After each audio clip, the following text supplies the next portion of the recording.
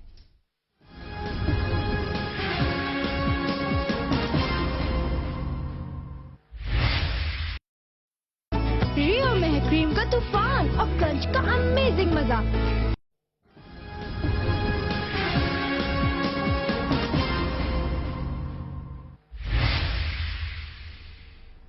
Break کے بعد capital talk میں دوبارہ خوش آمدید. آج جب سپریم کورٹ آف پاکستان میں پاناما پیپرز کے سلسلے میں درخواستوں کی سماعت شروع ہوئی تو اس کے بعد سماعت کے بعد کچھ سیاستدانوں نے بھی میڈیا کے ساتھ گفتگو کی، کچھ وکلا نے بھی کی، کچھ سیاستدانوں نے بھی کی. ایک سیاستدان جناب شیخ رشید احمد صاحب نے کچھ ایسی باتیں کی جس سے کہ کچھ بہت اہم سوالات پیدا ہوتے ہیں. ذرا سنیں انہوں نے کیا کہا.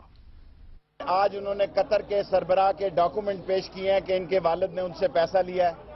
میں نے کہا جناب آپ جلدی فیصلہ کریں، ساری قوم آپ کی طرف دیکھ رہی ہے، ورنہ یہ مہاتما گاندھی کے ڈاکومنٹ لے آئیں گے اور میں نے چیف جسٹس سے کہا مودی اس کو ٹیسٹ بھی کر دے گا.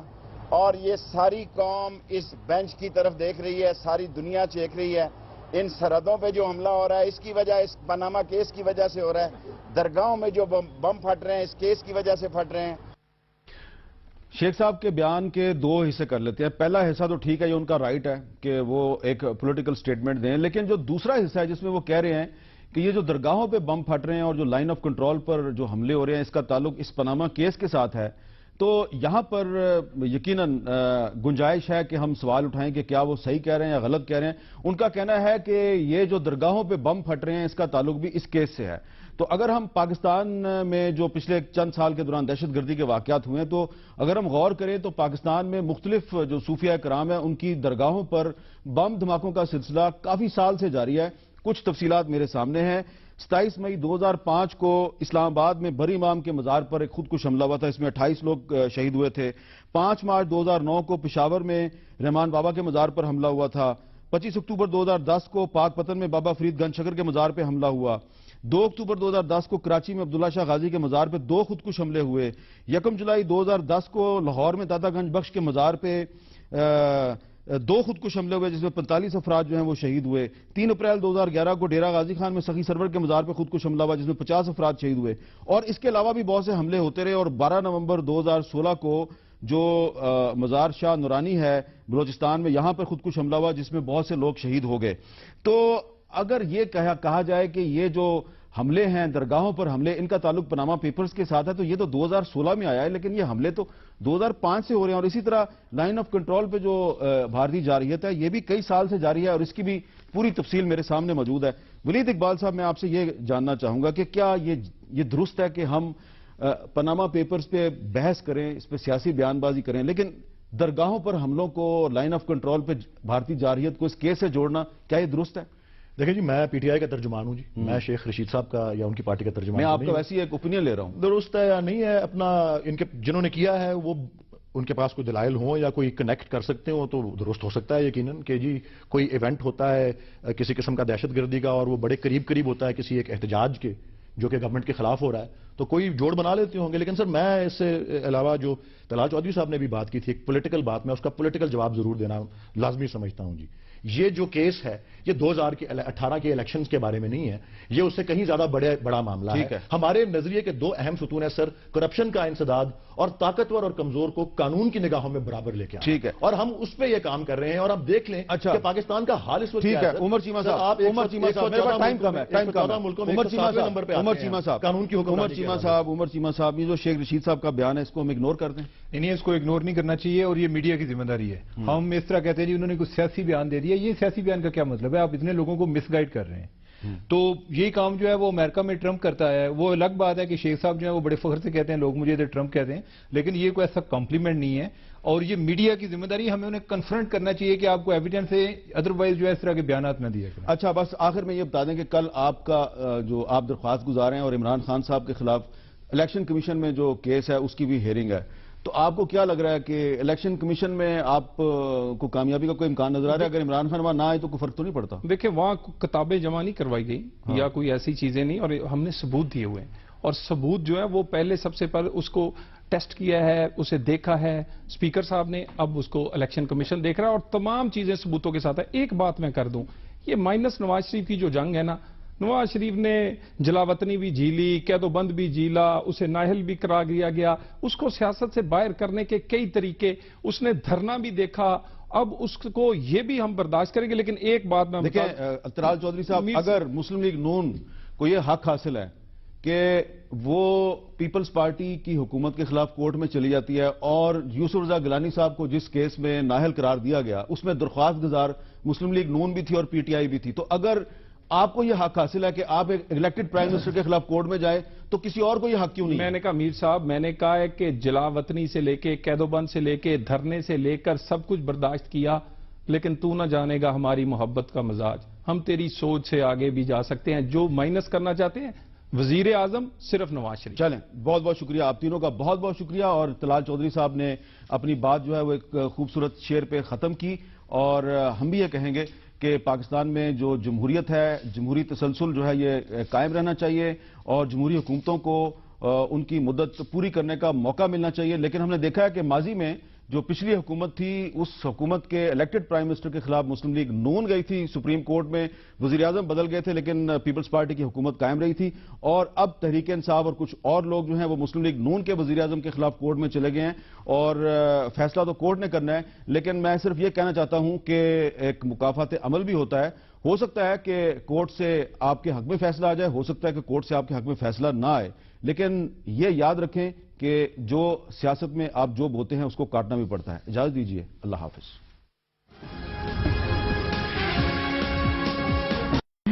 دل کا ہے یہ رشتہ, اپنے تو ہے اپنے. کیننز, تاکہ آپ کے پیاروں کو ملتی رہے safe and healthy chicken. Dengue بخار انتہائی خطرناک ہے مگر اس سے بچنا آسان ہے. یہ انسانی جسم میں خاص قسم کے مچھر کے کاٹنے سے